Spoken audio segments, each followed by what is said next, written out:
Most people learn to live below their means. Pejman Ghadimi teaches you how to turn your means into millions.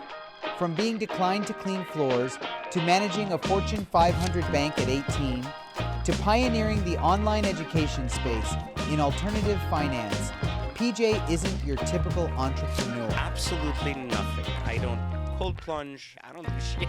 In this episode, we talk about the hidden math behind exotic cars, how watches can outperform real estate, and why most people stay broke. Not from lack of money, but from lack of mindset. Do you know how many times I've lost money on cars before I realized how to not do it? Do you know how many times I've bought the wrong watch to tell my students not to buy that one because it was the wrong one? From McDonald's rejection to multi-million-dollar collections, from immigrant hustle to industry dominance.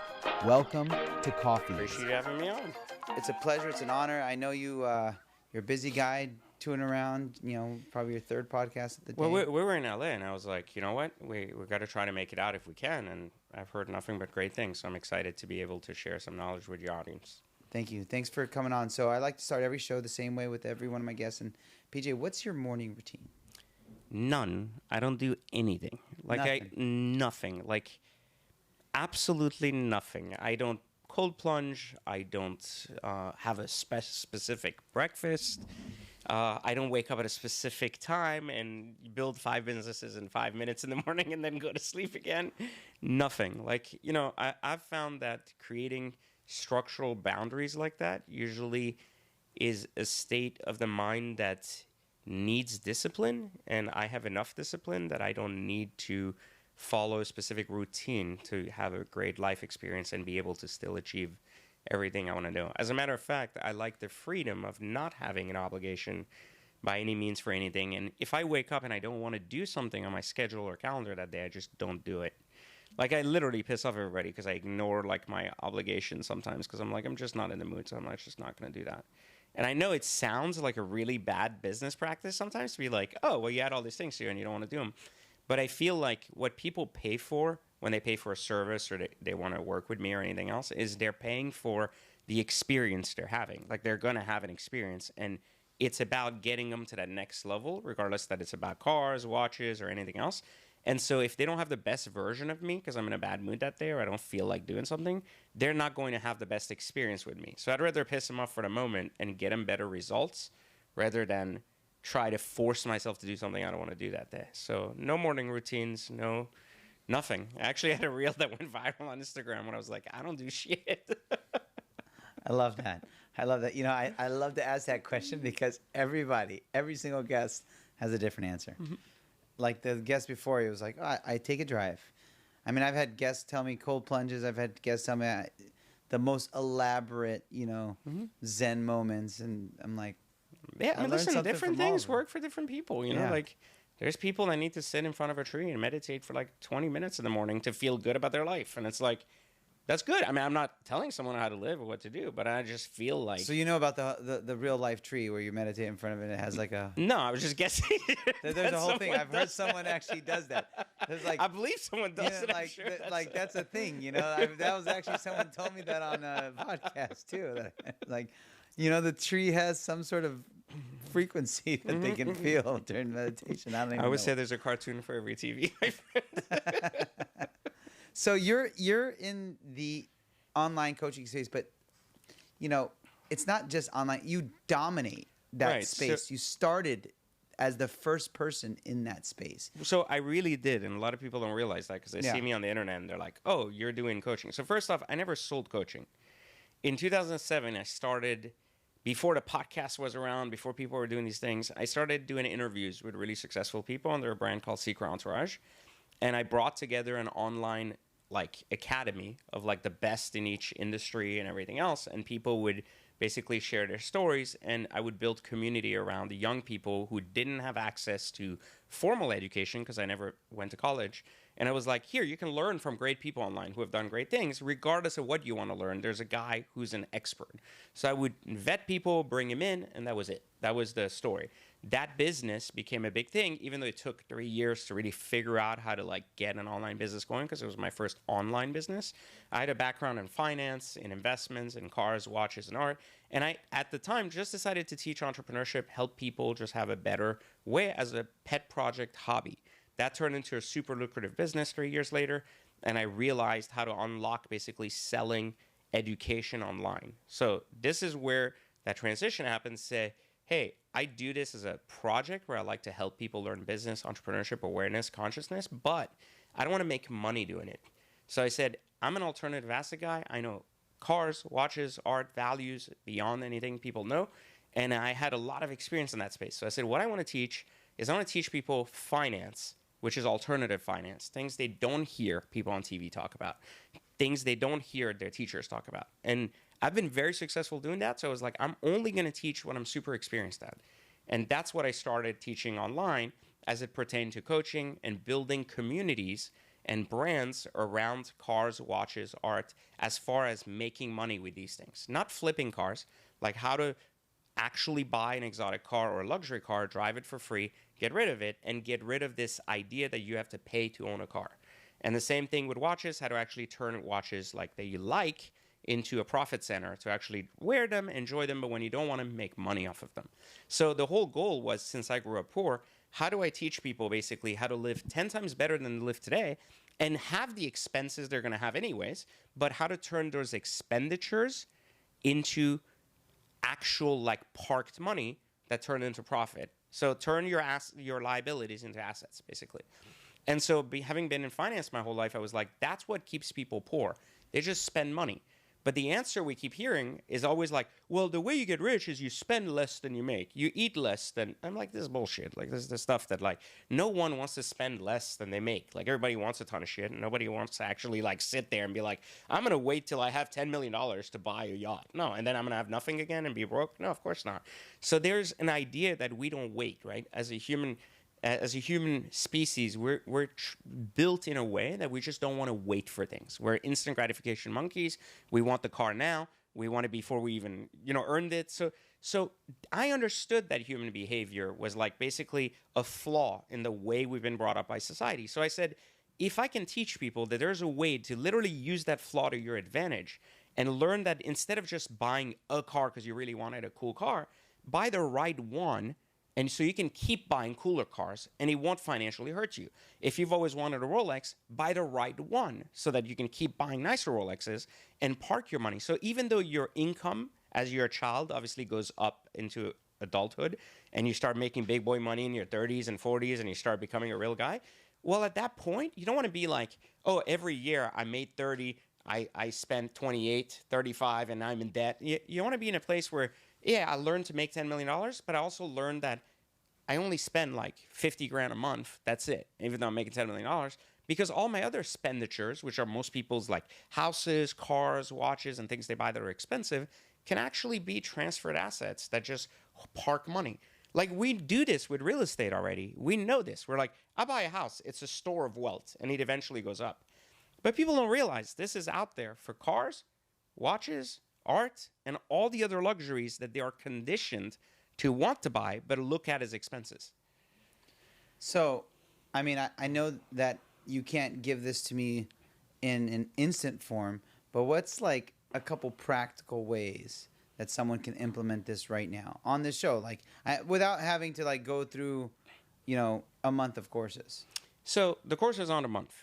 It's 6 hours. They're very short, straight to the point. That's why they're super effective. And we've been... That's it? You just buy a course for 6 hours? 6 hours. That's it. And this is why I'm really good at it. So my chosen purpose is to be a teacher, not a marketer. So I'm really good at teaching stuff. And this particular concept, I narrowed it down, and every year I improve it, and I don't even charge more money. So if you bought one of my courses in 2007 or 2008, that same course is still around today, which is insane. And it's now better because every year it's been improved. And you've never had to overpay or pay for it again because I improve it just naturally for all my students. That's why I have so many students globally. But, I'm devoted to like teaching this. And I don't teach anything I'm not an expert in. I don't teach today crypto, tomorrow morning routine, next day I have something new because I think yoga is where the money's at. Like I teach the same thing. I've done the same thing. literally since I was like 19 years old. So like I'm 43 now, and that's all I know. I breed, live, and fuck alternative assets: cars, watches, art. You know, that's it. Like buy, sell, trade, understand all the values, the futures, what's going on. I predicted during COVID that all the cars would be worth more money. Everybody said I was crazy. My car collection skyrocketed like 5 times. I basically made an extra $20 million. It was crazy. Like, people don't pay attention to what's out there. But I'll tell you something. Did you flip your cars during COVID? No, I didn't flip them. I bought an extra $6 million in cars, like before COVID, before like the crash, meaning before people actually realized that like the country was closing. And because everything was on discount and everybody thought the pandemic was going to take over. But I was like, supply chain in Europe is completely distorted. They aren't going to be cars when the country reopens. People are like, you have no idea what you're talking about. I was like, I've been doing this for like 15 years. I was like, I know what I'm talking about. People, car dealers that have been in the space 20 years were like, you're wrong. I was like, fine. I put all my money where my mouth is. I started buying a ton of cars like right before. I was like, here's all the rarest cool cars I can buy. I was like, I'll buy all this shit. People were like, this guy's crazy. He's going to take his, going to just lose all his money. As soon as the country opened, all this shit went up like 300%. So I was like, yep. I was like, good. Now, the same people that thought I was crazy were paying me 200% on the same assets I was buying. So, the reality comes down to this very simple concept.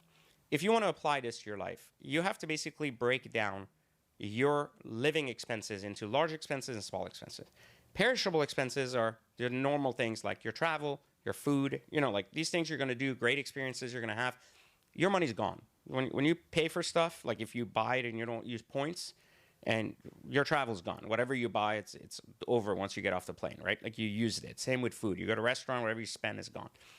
If you can divide your life into expenditures that are like your must-haves, but that are large purchases, your house, your car, and your watches or jewelries or things you want that are large purchases, and make those purchases in a smart manner where the actual item retains its value by buying the correct one and stop chasing price, you can usually park money in these assets similar to savings accounts.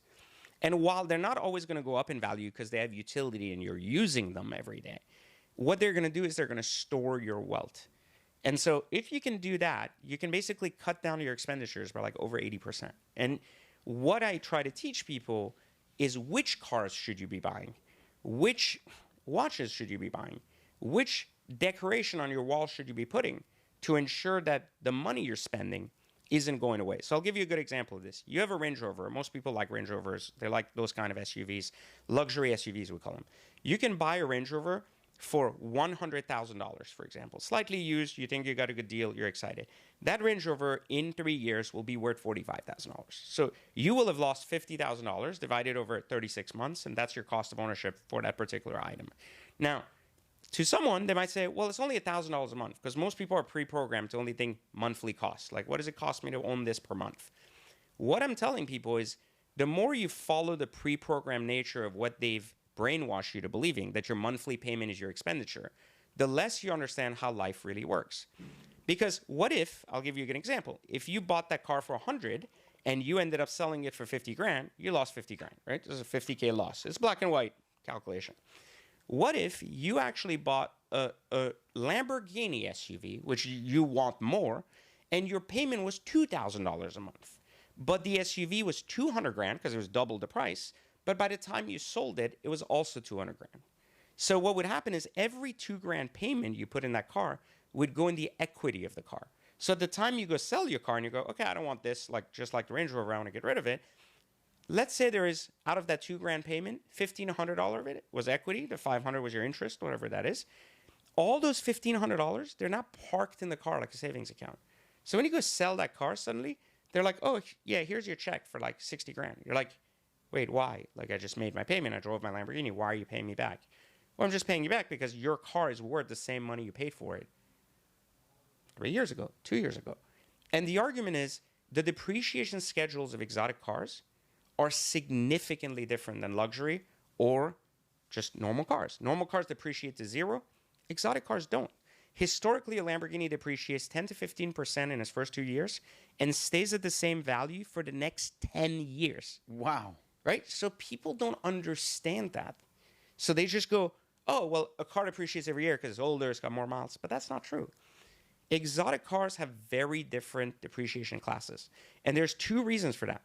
a lot of people are getting richer every year than they were the year before, and they're not always making more cars to accommodate them. So, and the price of new cars for Lamborghini, Ferrari, and everything keeps going up every year. So even though today you could go in a dealership and say, I can buy this new Ferrari for $500K, the previous generation model can be bought for $250 and has an avid following of people who will still buy that and market with it. And so because you have such a high demand for each generation of exotic, you always have retention of value. And so people don't realize this and keep thinking when you talk about exotic cars or watches, oh, you know, my old cousin said that his Lamborghini used to break down because he had one back in like 95. And I'm like, yeah, cars are not what they were in 95. The industry wasn't what it was in 95. Audi wasn't making Lamborghini in 1995, you know? So people don't understand how things work. And so they alienate what they don't think they can afford. And one of the reasons we have so many students is people come to me and they realize, I didn't know I could afford a Lamborghini at 23. I'm like, yes, you can. It's actually more financially responsible to own a Lamborghini than to own that Range Rover. And when they realize that, they're like, holy shit. You know, like, that's crazy. Like, I can actually go buy this Lamborghini. I'm like, yes. And then they're like, there's a bank that'll give me a loan even though I'm just 23 years old. I'm like, yes. And they're like, why would a bank give me a loan at 23 to buy a Lamborghini? Because the banks now know that those cars depreciate a lot less too. So they love investing in those assets in their portfolio more than they like doing a Honda Civic or a Honda Accord or whatever they call Hondas these days. I don't even know what the models are, but you get the idea. So we just got the free course right now. Almost, but I didn't give you the secret, which is exactly how to calculate the values in the cars you need to actually buy. Yeah. No, but, you know, the gist. People can buy a Lamborghini and not worry about it as long as it's a couple years old. Correct. Well, assuming they're buying the right one, because dealers are really smart, and they could make 30, 40K margins on those cars too. So if you don't know how to buy them, you're buying the dealer margin, and you're losing the 30, 40K anyways. So yes, there's a strategy to this, and to not fool people, is it simple? No, I wouldn't say simple. Is it easy? No, it requires you to actually do some research and to understand what I teach. Like, it's not, like, a lot of people misunderstand what I do, and they think, oh, well, you're just teaching people how to buy low and sell high. No, because there's a usage component to a car that you're not accounting for when you buy low and sell high. A dealer, for a watch or a car, buys something and resells it immediately. We're telling you have to buy something, drive it for 12 months, and then resell it. How will you know what it's worth in 12 months? How will you know what extra miles do? So all these things all play a role in the equation. And then you started your first job managing at McDonald's. And then you switched, you actually ended up being a manager at a Fortune 500 bank. Now, what did Rejection teach you about the system and about yourself? So I got declined a job cleaning floors at McDonald's. I didn't actually have a job at McDonald's. I had no green card. They wouldn't let me clean the floors for $3 an hour. I got a remodeling job. I became director of the company by 18, and I became the youngest bank manager in America at 18. That was my big, like, real corporate move. And there was a very interesting phenomenon of being that young in such a position as an immigrant and as someone that didn't earn that job. It was more like I had a lot of sales background. That's how I got myself into that job. And I think the most important thing that, you know, I learned from that crazy corporate America thing is that a lot of people look at jobs as a negative. They're like, you got to build your dream, follow your companies, and I'll do all that. And I'm the opposite of that. I understood very young, and I still hope a lot of young people understand this today, which they don't. Jobs are incredible places to earn skills. And your market value is determined by your skill base. Yeah. So if you have no skill, then go get a job. Like, there's nothing wrong with it. But as soon as you get a skill and you've proven capable of that skill, then check the marketability of that skill, if you like doing it, against what it's worth in a better company now that you're experienced, if your company doesn't recognize it. And then eventually, can you sell that skill by yourself to people without, you know, on your own, if you're willing to take that chance. But a lot of times people want to sell an unknown skill they don't have to people they don't understand in ways they don't know. And they think that having a morning routine talking to a tree will help them do that better. You know? So there's this whole disconnect between the process part and the reality of, like, what it takes to like really make it. And that's where you've really mastered is the process. Yes, the willingness to understand that even if there's a longer dream or goal you have, there may be processes and steps you need to take to get to the starting line, not to the finish line. This is where there's a significant disconnect in human behavior towards success. People think they're at the starting line of everything they start. They're not. You see, in my life, being an immigrant with no money, a single mother, and no green card and nothing at the very beginning, I was in a negative 100 stat, not at zero.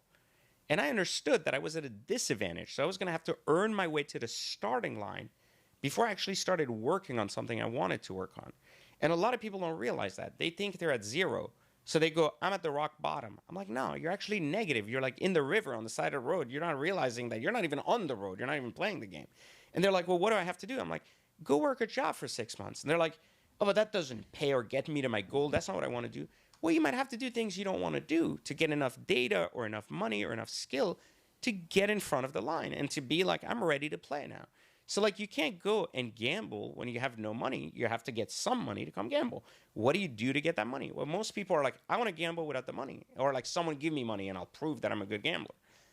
I'm like, no, you got to learn how to gamble with your money first. So you have to prove you can make money to get at the table, to sit there and play cards. Like, so a lot of people, there's that huge disconnect with young people. They just don't understand that. It's fascinating because everybody's trying just to get rich quick. And I'm sure you encounter that a lot. Every day. Because you're teaching people and you've made people very rich. Mm-hmm. And I think your thing is like, I teach people how to make millions. Well, I Create Millionaires was my IG handle when I started Instagram because I felt like I had so many millionaire students I had created through watch trading or learning basically alternative assets or even about entrepreneurship that I was like, oh, I'll take that name. I thought it was incredibly cheesy. And it was so necessary because I understand that no matter how cheesy things may be, marketing is marketing.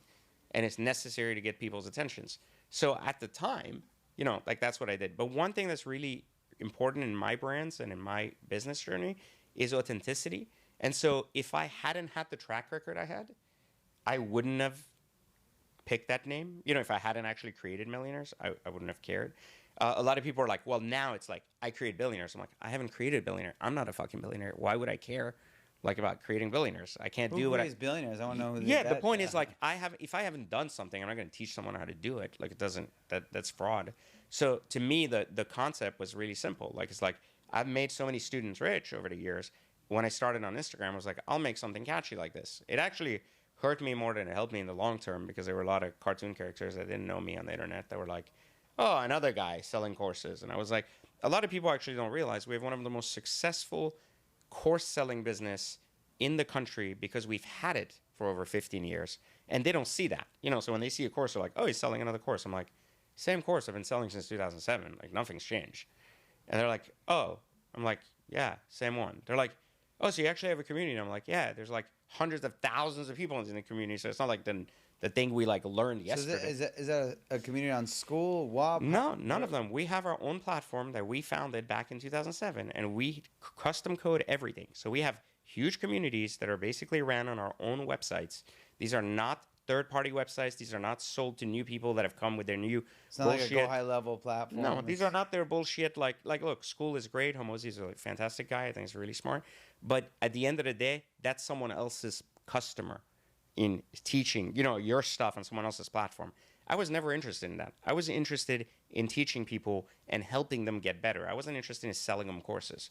Courses were just an educational tool, just like you go to college. Like some colleges care about you succeeding. Some colleges are like, it's another student in the door. It's 40 grand a year. I don't give a shit. You know, hopefully he'll make something out of himself. My thing was I needed results. I needed students that had results because at the time when I started teaching, don't forget that this was very early in 2007, 2010. That era, people didn't believe in cars and watches. Like I was 10 years ahead trying to talk to people about like, there's money in this stuff. And they were like, crazy guy, like talking about Ferraris making money. Like, are you insane? And I was like, yeah. And I was like, there's money. I'm doing it. They're like, yeah, bullshit. I was like, okay. So that took 10 years literally to convince the world to like, this is real. 10-year track record online since day one. What are you going to say? Like, it's not working? I'm like, I just showed you it's working for like all these people. It's working for me. So like, people are now starting to, since 2020, have really, really opened their minds to like, okay, he's not crazy and he's saying something and he's been doing it. So he has a background in it and it's been working. And COVID 5x'd our business, you know? So like it was a big thing because people were stuck at home. They wanted to learn new things. Watches became mainstream. They saw their friends driving Ferraris and they were like, something's going on in this world. Like something's happening. And they wanted to join. So it became a big, big shift for us. Yeah, you know, even now, if you as you tell this, like I can't imagine the amount of people, even listeners, are like, this is bullshit. There's no way that watches can make me a ton of money. Mm-hmm. There's no way that art can make me a ton of money. I said this on a podcast yesterday where it was a 2-hour podcast, so we had a long time to talk about it. Wealth triggers two things in people. There's only two things that it triggers: envy or curiosity. That's it. So if you sit here and you're like, okay, I have a $30 million car collection.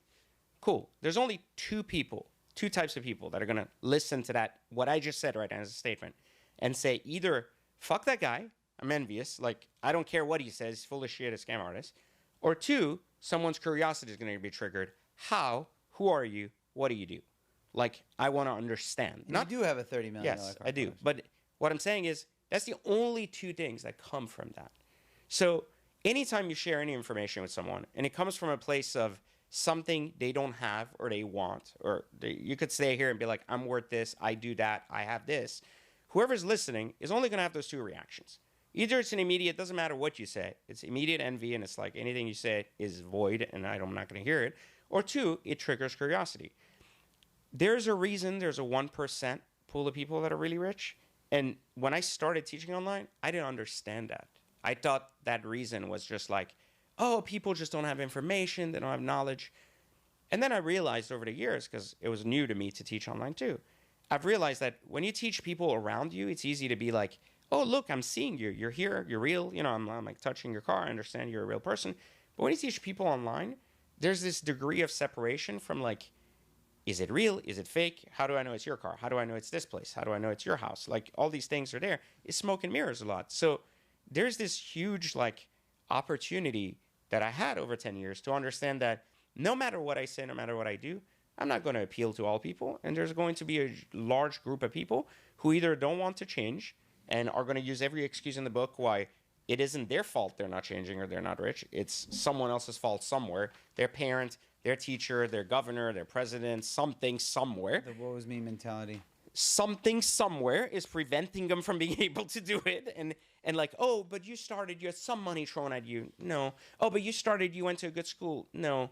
But, oh, so there's something else. That's a scam somewhere. And that's why I always say there's always envy or curiosity. So curiosity and what matters is teaching people that if there is money on the table, it isn't your job to figure out, this is the dumbest thing young people do is, hey, I'm going to get the next, you just told me what to do.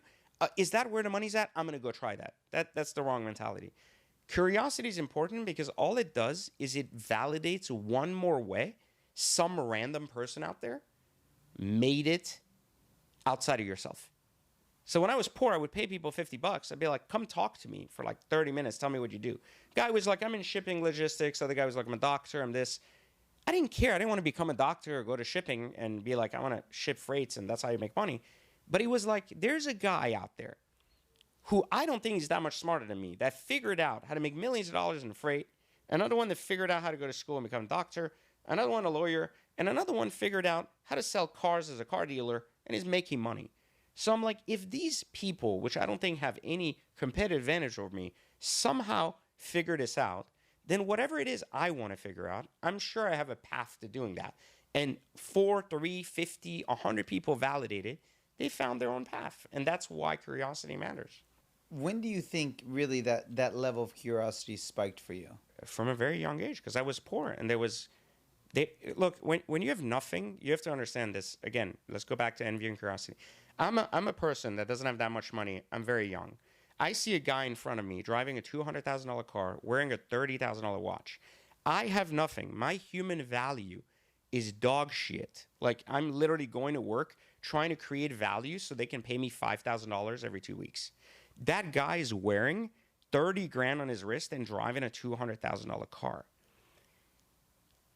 There is something unproportionally wrong with that.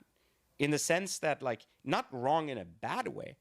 There's a lot of curiosity to that I don't want the life I have. I want what he has. Yeah. So if you turn envy into curiosity, then the more you see, the more you believe you can too.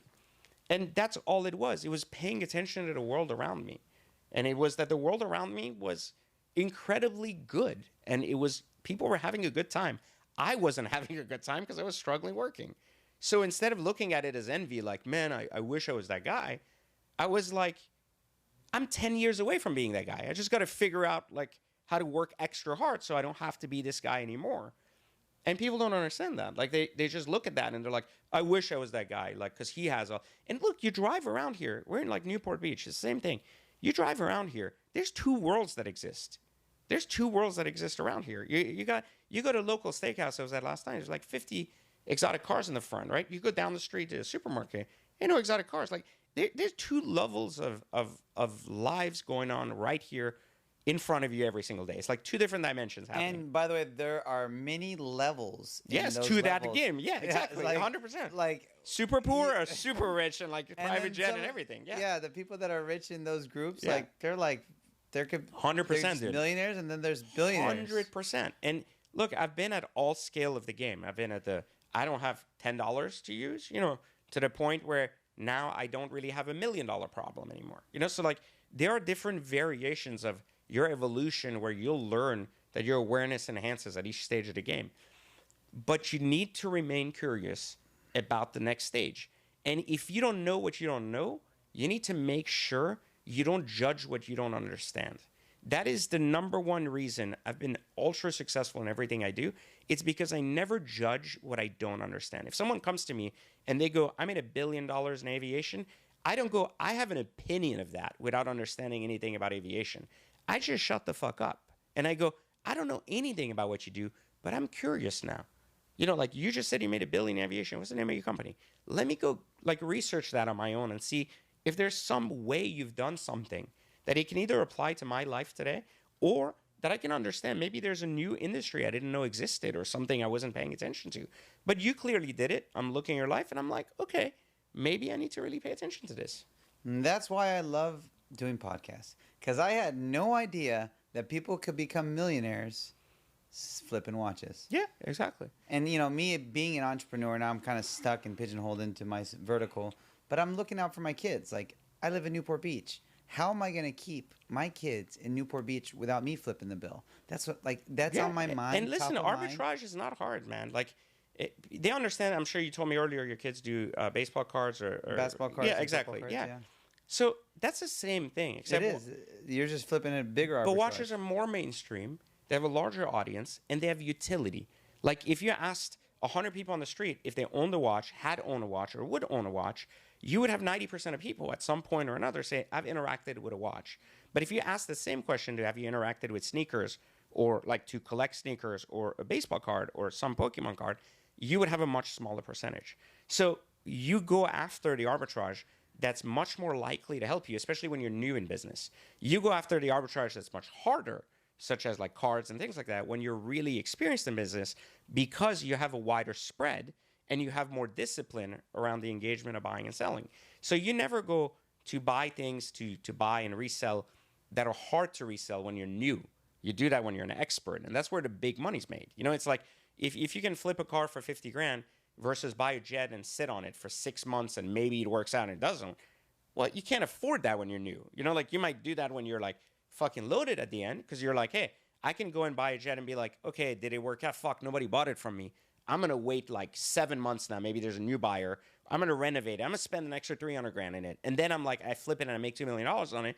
It works because I have the experience, the discipline, the patience, and I understand that like I'm taking on a big project. And on the other hand, I could like flip a Ferrari in like 10 seconds, make 30, 50 grand. I could repeat that 10 times, make the same amount as the plane. But in due time, you have to keep evolving so you stay ahead of the trends. And if we know aviation becomes a trend in the next 10, 15 years where more people are now flying private, there's more planes on the road, on the skies, there's more opportunity. This is the same thing we looked at in 2000s when we looked at cars. People were like, who's going to buy Ferraris in 10 years from now? In 2008, I'll never forget the financial crisis. you're an idiot, PJ. You're buying Ferraris in the middle of a financial crisis. Who would do that? Like, why? Same thing they told me during COVID.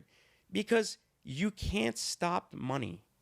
And that's the power of capitalism. You can't stop it. So even if money has bumps where, the markets have crashed trillions of dollars, you're telling me people are going to stop trying to get rich? You're going to tell me people are going to stop trying to live in bigger houses than neighbors? You're going to tell me people, and the way we are designed as humans, we are going to keep saying we're all going to drive electric taxis and we're happy with that? Of course not. That example that you said there is pretty much the same example I use for mortgages. Like, people are like, oh, the market's tough. Like, so you're telling me that you can't sell money? Because we're in the business of selling money. And we've had, probably, we're right now, there's only 100,000 active loan officers. There was almost 1 million. Right. 900,000 loan officers dropped because they can't sell money because the rates are too high, as if people stop needing money. Right, of course. They're always going to need it. It'll change how it looks. Your customer profile will change. But the game doesn't change. It just evolves. It just evolves. Excuse me. Now, how is like technology change? Like, because we're heavy on AI, we're heavy on automation.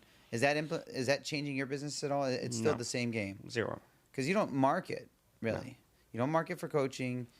No. You don't market your products. No. You don't advertise. Barely. So. And yet we're killing it because we focused on results, and because the students are having results, they're going to tell 10 other people that they need to jump in on this. So that's the key. That's why I said I'm a teacher first, I'm a marketer second, which means that I like teaching. So I focus all my effort on quality teaching that results in the future, like marketing from word of mouth or from people wanting to be part of this. And at the end of the day, think about it. I'm in the most beautiful, successful business in the world. I'm persuading people that they need to buy Ferraris and wear Rolexes. Like, they'll do this shit on their own anyways. Like, they don't need me to persuade them to do that. Like, before you knew me, at some point in your life, you're like, I'd like a nice watch. At some point in your life, you're like, I like that design of a car better than this car. Or I like a G-Wagon. I'd like a Ferrari. Whatever that is, you already have that in your head. So that's why I'm everyone's favorite, like, secret drug dealer, basically. Because I'm facilitating their ability to get what they always wanted in life and do it without going broke and without ever overdosing. And it's a really powerful strategy that I knew back in 2007. I was ahead of time, and I would take 10 years to learn to position myself so that it would be in a position to really grow.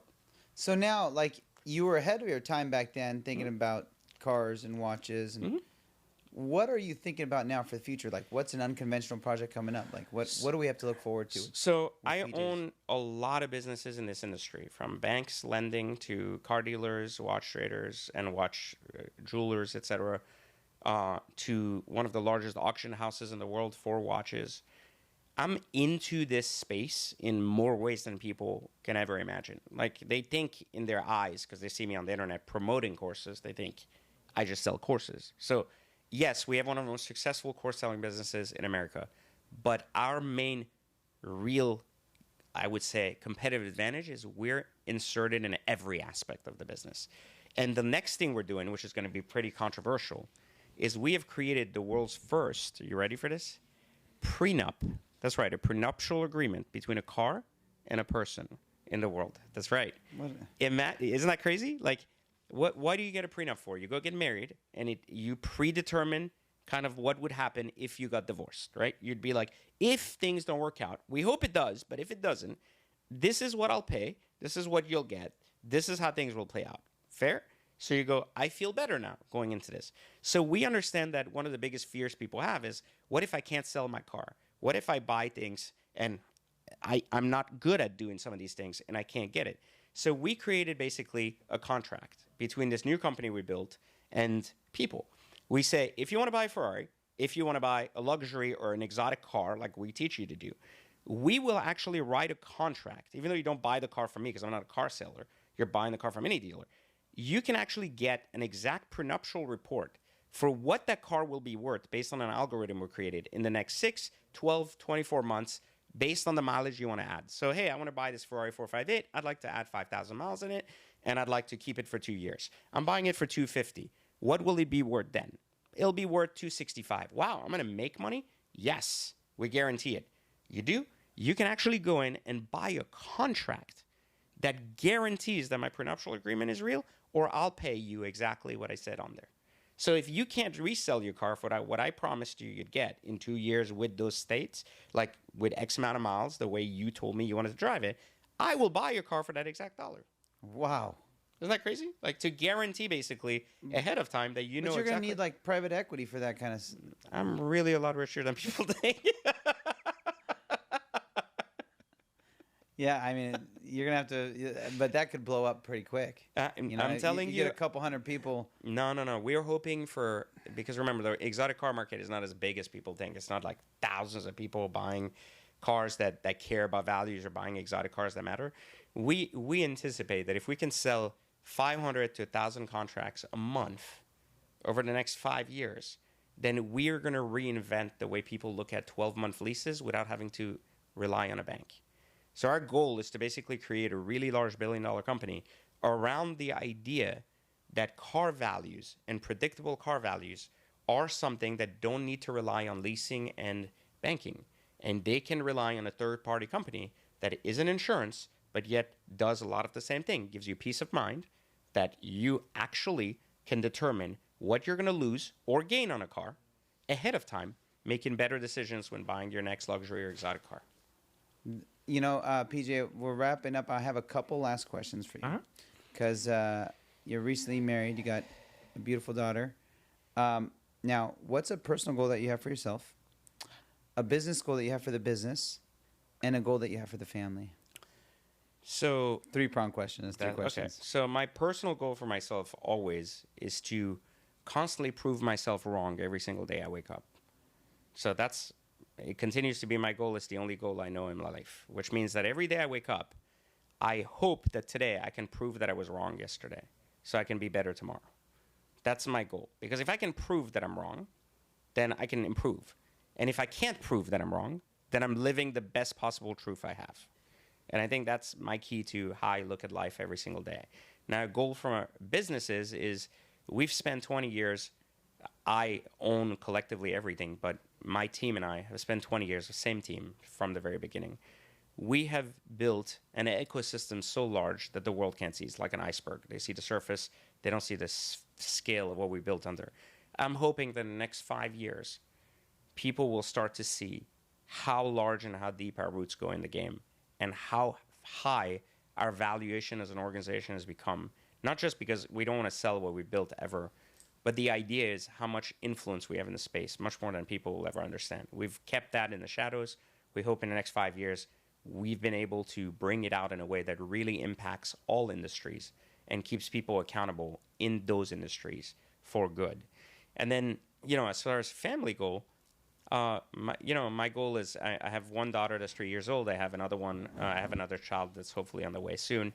I hope that I can give them a much stronger baseline to start off of than I had, so that they never have to. A lot of parents want their children to start at the bottom, learn labor, learn hard work, and everything else. I'm the opposite.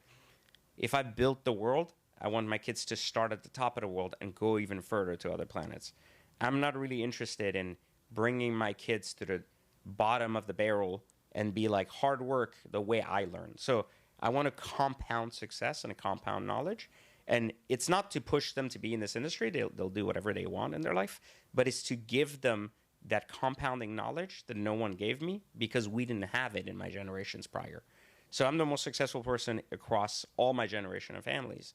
And what's most important for me is to have broken that cycle that we've had as a family, which is always to be poor, to be this and that, and to be able to sustain that and grow that the next 300 years. I love that.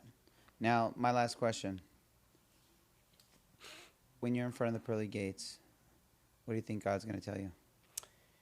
That I've lived the best possible truth I could have lived my entire life. And that while no one knows really the exact answer to what happens. We all have our own definition of what the next phase is. I made the best possible experience that I wanted to have, authentic to what I believed I should have, and I make no excuses for it. And it doesn't have to be liked by others. It doesn't have to be acknowledged by others. But like I said, if I wake up every day knowing my truth and knowing that I can prove myself wrong or not from the day before, then I've lived the best possible variation of what I had the tools to live.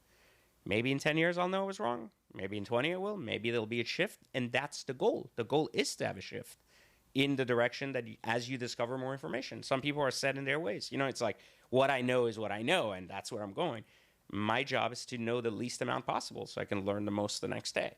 So I prove myself every single morning if I was wrong the day before or not. Like, did I learn something new? Was I negating myself in my value system and my worldview and everything else?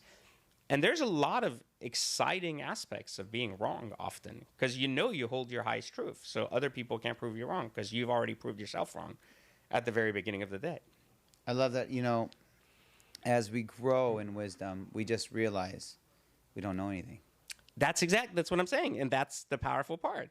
Even looking at my first videos back 10 years ago, you know, I'm like, a lot of people are like, wow, you look so weak or retarded or whatever. And I was like, but you know what? I was in front of the camera, so it's okay. Because I didn't expect to go and create a perfect product from the beginning. I didn't expect to wake up and be like, I just pulled out a perfect YouTube video, got like 10 million views. Woo, I got it. That's it. That's the path. No, I had to do a video with 10 views. I had to do another video with like 200 views, another video with like 10,000 to get to a video with 5 million. So these things come with time. And what we don't realize is we want the validation that we're doing a great job without putting in the effort. And that's what I've broken in my own life cycle. I don't expect that. When I held my first meetup for my community, 2 people showed up, bro. 2 people. And I still did the meetup. Then 5 years later, the same meetup had 600 people show up. We didn't even have room in the venue. They were outside, like, trying to get in. It was a fucking chaos. Like, we had one in Santa Monica. The fire department would show up and, like, shut down the restaurant because they were like, yeah, too many people in this restaurant. So, like, if I didn't do that 2 people meetup, we wouldn't have had a 600 people meetup. And what I'm trying to argue is that so many people get discouraged because their efforts being so small yield such small reward. And they go, that's just not meant to be. It wasn't it. Do you know how many times I've lost money on cars before I realized how to not do it? Do you know how many times I've bought the wrong watch to tell my students not to buy that one because it was the wrong one? It doesn't matter. Like, everything we do is a progressive game. And if you're not good at it, it'll eventually really, really hurt you. But you have to still keep going, you know, and that's okay. You still have to do it. No matter if you believe you're on the right path, then you have to understand that the experience you bring to that path by practice is eventually going to make you efficient on that path and eventually put you in a position of power on that path. But that's all you can do. I love that. I love that. People want to get in touch with you. How do they find you? Real simple, learnfrompj.com is my core website where I share all the different things I do. They can also go to, of course, exoticcarhacks.com, watchtradingacademy.com, or anywhere else, or they can pick up my books on Amazon. Love it. Thank you, PJ. Thanks so much for coming in, flying in for this show. We appreciate you. Man, you're a legend. You're a legend in this space. I myself am gonna be a student. I hope so. I hope to see you in a Ferrari with a Richard Millionaires very soon. Thanks, PJ. Thanks for coming on. Appreciate you guys.